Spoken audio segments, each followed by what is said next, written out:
अभी सावन का महीना चल रहा है। अभी बिहार से जब आ रहे थे तो रास्ते में पता चला कि एक दिन पहले इतना सड़क जाम था कांवरियों से, कांवर की यात्रा। तो देखिए कांवर की यात्रा क्या है ये। हमारे लिए तो हर मौसम सावन ही है, हर मौसम बसंत ही है। शिव के शिष्यों के लिए क्या दिन, क्या रात, क्या मौसम, क्या नक्षत्र, क्या राशि। लेकिन फिर भी लौकिक जगत जुड़ा है इन बातों से। तो देखिए उसमें एक सीखने की बात है, बहुत ज्यादा, बहुत ही अच्छी बात है सीखने की। सीखना चाहिए तो हर चीज में हम सीख सकते हैं, और नहीं सीखना चाहिएगा तो कितनी भी अच्छी चीज हो रही हो, नहीं चाह रहे हैं आप, ज्ञान आपको जबरदस्ती नहीं दी जा सकती, आपका मन जब तक उन्मुख नहीं होगा। कांवर की यात्रा यानी किसी ने जल का संकल्प लिया है, जल लिया है हाथ में, संकल्प लिया है, महादेव पे चढ़ाना है, शिवलिंग पे चढ़ाना है। कोई देवघर की यात्रा कर रहा है, मुजफ्फरपुर से आने के क्रम में पता चला कि कल रात में जो लोग गुजरे हैं सब जा रहे हैं गरीब स्थान, यानी महादेव का वो बहुत प्राचीन मंदिर है, वहां चढ़ाना, शिव पे चढ़ाना है। क्या है हाथ में? सबके हाथ में क्या है? जल है, जल ही तो है, नदी का जल था, आपने हाथ में ले लिया, तो क्या दूसरे का संकल्प आपका संकल्प है? नहीं, आपका अपना संकल्प है। ये जो आपके हाथ में है आपका संकल्प है। सब साथ में चल रहे हैं, मीलों का रास्ता पैदल तय कर रहे हैं। बारिश हो रही है, धूप है, कभी हवा बह रही है, कभी पसीना बह रहा है, नहीं, लेकिन कोई असर पड़ रहा है इस संकल्प पे? इस संकल्प पे किसी चीज का असर नहीं है। सब एक ही बोली बोलते हैं। क्या बोलते हैं? बोल बम। बोल बम। देखिए सब क्या बोल रहे हैं? बोल बम। हालांकि ये जल का मंत्र है, बीज मंत्र, वंग, जिसको अपभ्रंश होकर बम हो गया, लेकिन भाव तो आपके है जल के लिए, तो उससे भी वो चार्ज होता जा रहा है। रास्ते भर आपकी सोच, आपके विचार, आपके भाव उस जल पे प्रभाव डालते हैं। आपके मन में एक ही संकल्प है और चल रहे हैं भीड़ में। मंजिल भी एक ही न है सबकी, कि मंजिल अलग अलग है, अलग अलग जाके जल चढ़ा रहे हैं लोग, नहीं, मंजिल भी एक ही है, सब जा रहे हैं वही। किसी को किसी से कोई ईर्ष्या हो रही है, किसी को किसी से कोई नफरत हो रही है, किसी को शिकवा शिकायत हो रही है, क्योंकि सब अपनी धुन में है, सबको उस मंजिल तक जाना है। और मंजिल पे पहुंचने के बाद जब जल चढ़ाते हैं, संकल्प पूरा हुआ, आपने जो संकल्प लिया था यात्रा से पहले, संकल्प को पूरा किया, जल चढ़ाया, आपके भाव चढ़े उस जल में। जल तो उस नदी में और भी थे, लेकिन आपने रास्ते भर उसको अपने भाव से चार्ज किया है, आपने उसको चढ़ाया है, तो मनोकामनाएं पूरी होती हैं लोगों की, मनोकामनाएं पूरी होती हैं। पूरे संकल्प, पूरी यात्रा में कहीं आप कभी नहीं देखिएगा कि कोई कांवरिया दूसरे से लड़ रहा है। उतनी देर की यात्रा में फिर जल चढ़ाया और बाहर निकला, संकल्प पूरा हो गया और फिर जगत का मामला शुरू हो गया। अब सारी चीज फिर से है, अब सारी चीजें फिर से मन में प्रवेश कर रही हैं। तुरंत ध्यान आ जाता है कि घर में क्या हुआ होगा, धान रोपाया कि नहीं रोपाया, पड़ोसी का जो झगड़ा चल रहा था क्या हुआ, केस में क्या हुआ, हाँ बेटी के यहाँ क्या हुआ, बेटा के यहाँ क्या हुआ, पिताजी का क्या, सब याद आने लगा। जैसे ही उस दायरे से बाहर निकले सब याद आया, सारी भावनाएं फिर से, लेकिन अब उतनी तेज नहीं हो रही है।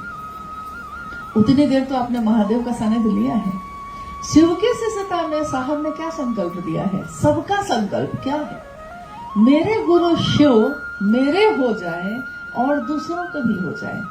हम चल रहे हैं भीड़ में, लेकिन ये संकल्प सबका अपना है ना, सबका अपना है, नितांत व्यक्तिगत अपना है। मेरे गुरु शिव का काम, मेरी जो शारीरिक क्षमता है, मेरी जो मानसिक क्षमता है, मेरी जो आर्थिक क्षमता है, तन मन और धन से हम जो अपने गुरु के लिए रिश्ता निभाते हैं, तो जितना मेरा सामर्थ्य है हमको उसमें निभाना है। और मेरी मंजिल है भगवान शिव, न कोई गुरु भाई, न कोई गुरु बहन, न जगत के रिश्ते। मेरी इस रास्ते की मंजिल भगवान शिव स्वयं है। तब आपको किससे शिकायत होगी? होगी किसी से? अगर संकल्प याद है और ये याद है कि कहाँ जाना है, सब अपने हैं। हाँ, महादेव महादेव की गूंज करते चल रहे हैं और दूसरों को भी उत्साहित कर रहे हैं। बोलिए बोलिए, घायल हो गए आप? यहाँ और एक चीज सीखने की है। कोई घायल हो जाता है, किसी के पैर के नाखून उखड़ जाता है, किसी के पाँवों में छाले पड़ जाते हैं, लोग रुकते हैं, फिर दवा दारू करते हैं, फिर चल देते हैं। और साथ में जो दूसरा है, कोई जानता नहीं आपको, लेकिन आप घायल हो गए हैं तो रुक जाता है, आपकी मदद करता है, रुकता है, मदद करता है, यहाँ तक कि कंधे का सहारा भी देता है और कहता है अरे थोड़ी दूर और है, बस थोड़ी दूर और, चलिए ना, भले बम चलिए ना, थोड़ी दूर और है। कभी आपको हतोत्साहित नहीं करता, उत्साह बढ़ाता है। आप जा सकते हैं, आप चल सकते हैं, हम हैं आपके साथ, चलिए। और लोग चलने लगते हैं फिर से। ये सिखाता है कि अगर रास्ता एक ही हो सबका, शिव की शिष्यता का राजमार्ग है और सारी दुनिया के लोग उस पर चल रहे हैं, तो अगर हम घायल होंगे, अगर हम टूटेंगे बिखरेंगे, तो साथ चलने वाला कोई भी गुरु भाई गुरु बहन आपके लिए रुकेगा, आपकी मदद करेगा, आपका उत्साह बढ़ाएगा। कब? अगर उसी रास्ते पे आप हैं तब, नहीं तो कोई अपनी यात्रा छोड़कर आपके लिए नहीं रुकेगा। अगर आप रास्ता बदल देते हैं, अगर आप दूसरे रास्ते की तरफ मुड़ जाते हैं, तो कोई अपनी मंजिल छोड़कर उस रास्ते पे आपके पीछे नहीं जाएगा। शिव की शिष्यता का राजमार्ग है ये, मंजिल है भगवान शिव स्वयं। चलना है हमको, आपको, सबको। हम सबके अपने गुरु हैं। मेरा गुरु कार्य हो रहा है कि नहीं? हम अगर अपनी यात्रा पे ध्यान देंगे तो दूसरों को देखना भूल जाएंगे।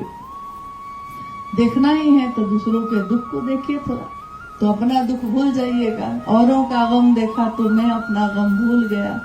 दुनिया में इतना गम है, मेरा गम कितना कम है।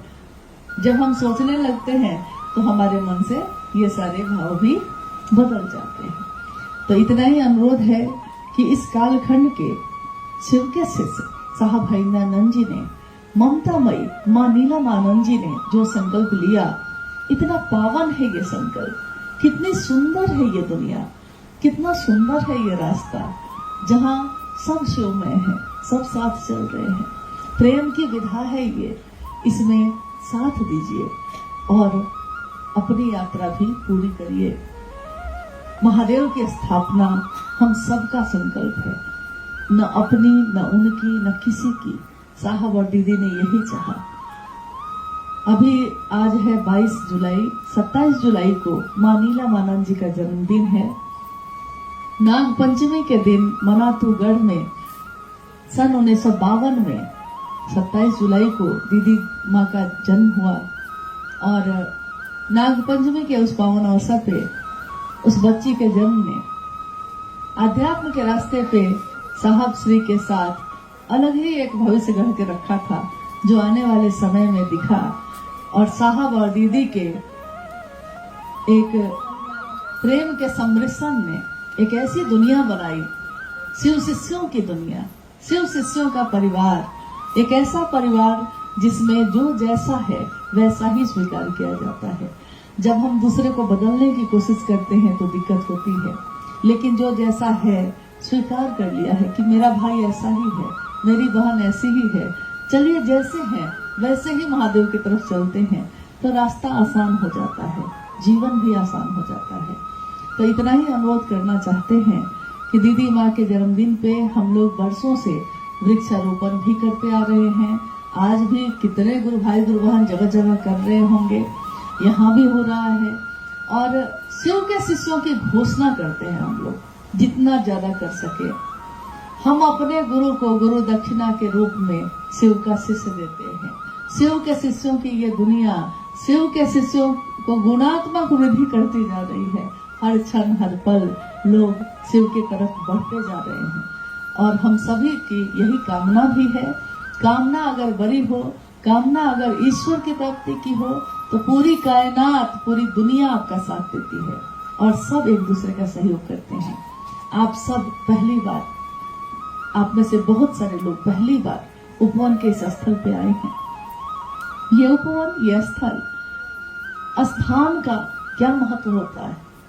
यह स्थल एक केंद्र है शिव शिष्यों के दिल का। मकान केंद्र नहीं होता, दिल कहाँ लगा है केंद्र वो होता है। तो उपवन में जब साहब श्री आए और रहे, शरीर का वो अंतिम समय जो गुजरा है, आओ चले शिव की और रचना जिस स्थल पे हुई है उस स्थल पे हम और आप बैठे हैं। और साहब ने बार बार ये कहा, हम सभी को ये तो जरूर विश्वास है कि जो उन्होंने कहा है हमेशा घटित हुआ है। उन्होंने हमेशा कहा, मैंने अपने गुरु शिव से कहा है कि इसकी गूंज उठे, आपके नाम की गूंज उठे। ये हरा भोला हर शिव जो गूंज उठ रही है शिवरात्रि में, मैं चाहता हूँ कि ये गूंज पूरी दुनिया में उठे और मैं इसका साक्षी बनूं। साक्षी कौन बनता है? जो रहता है। जो रहता ही नहीं वो साक्षी कैसे बनेगा? शरीर मिट सकता है किसी का, साधु की मौत नहीं होती, कभी भी नहीं होती। साहब हरिंद्रानंद जी हम सभी शिव शिष्यों के दिल में जीवंत हैं। मनवंतरों तक हरिंद्र की विधा ही पर्याप्त है। महादेव का ये संदेश हमारे दिल में जीवंत है और हम सब इस स्थल को नमन करते हैं, अपने साहब और दीदी को प्रणाम करते हैं और यही याचना करते हैं, यही आशीर्वाद मांगते हैं। आपने शिव के लिए शिव को चाहा है, हम सभी शिव के शिष्य भी शिव के लिए शिव को चाहें। ये हमारे अंदर हो जाए, घटित हो जाए, बस इसकी कामना है। बाकी तो जो मिलेगा दुनिया में यही रह जाएगा, साथ तो कुछ भी नहीं जाता है। महादेव के साथ आए थे, महादेव के साथ ही लौटे, फिर आए, फिर लौटे और महादेव की स्थापना लोगों के दिलों में करें। इतना आशीर्वाद साहब और दीदी का हम सबको मिल जाए।